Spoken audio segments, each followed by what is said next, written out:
Assalamualaikum warahmatullahi wabarakatuh. Saya Nurul Adha dari kelas 11 Pemasaran 2 SMK Negeri 59 Jakarta. Di sini saya akan mempresentasikan tentang karya ilmiah. Pengertian karya ilmiah. Karya ilmiah adalah serangkaian laporan tertulis yang dipublikasikan melalui pengkajian mendalam. Bagi yang menempuh pendidikan di perguruan tinggi, penting untuk mengetahui lebih dalam tentang karya ilmiah.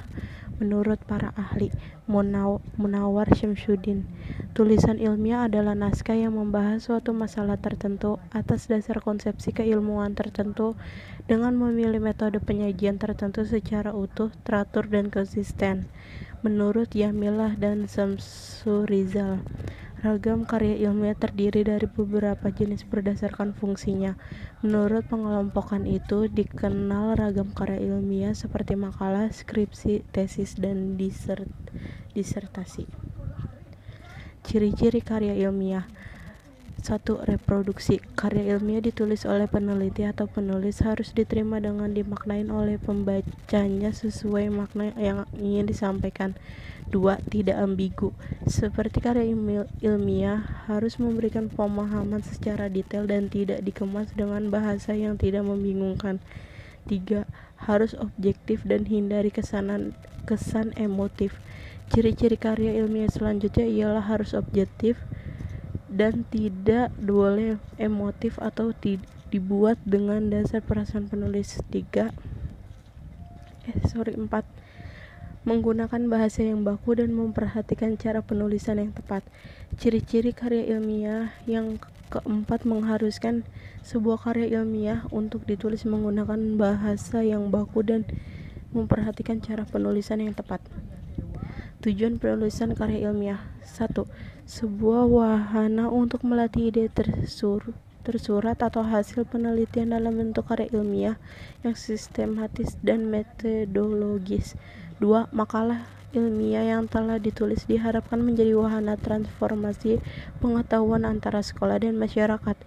3. Menumbuhkan etos ilmiah di kalangan mahasiswa sehingga dapat hanya menjadi konsumen ilmu pengetahuan, tetapi juga mampu menjadi penghasil produsen pemikiran dan karya tulis dalam bidang ilmu pengetahuan, terutama setelah menyelesaikan studinya.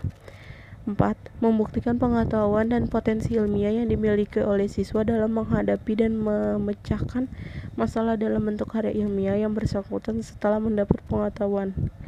5. Melatih keterampilan dasar untuk melakukan penelitian. Manfaat penulisan karya ilmiah. 1. Melatih untuk mengembangkan keterampilan membaca yang efektif. 2. Melatih untuk menggabungkan hasil bacaan dari berbagai sumber. 3. Mengenalkan dengan kegiatan kepustakaan. 4. Meningkatkan pengorganisasian fakta atau data secara jelas dan sistematis. 5. Memperoleh kepuasan intelektual. 6. Memperluas cakrawala ilmu pengetahuan. 7. Sebagai bahan acuan atau penelitian pendahuluan untuk penelitian selanjutnya. Struktur karya ilmiah. 1. Bagian pendahuluan. Bagian pendahuluan ini berisi dasar dalam penelitian ilmiah yang dilakukan, masalah yang diangkat, dan mekanisme dari penyelesaian masalah tersebut. 2. Bagian isi dan pembahasan. Bagian dari isi dan pembahasan biasanya terdiri dari 1 atau 2 bab, dengan jumlah bab yang tergantung pada seberapa pelik pembedahan dan pembahasan dari bahan penelitian itu sendiri. 3. Bagian penutup dan kesimpulan.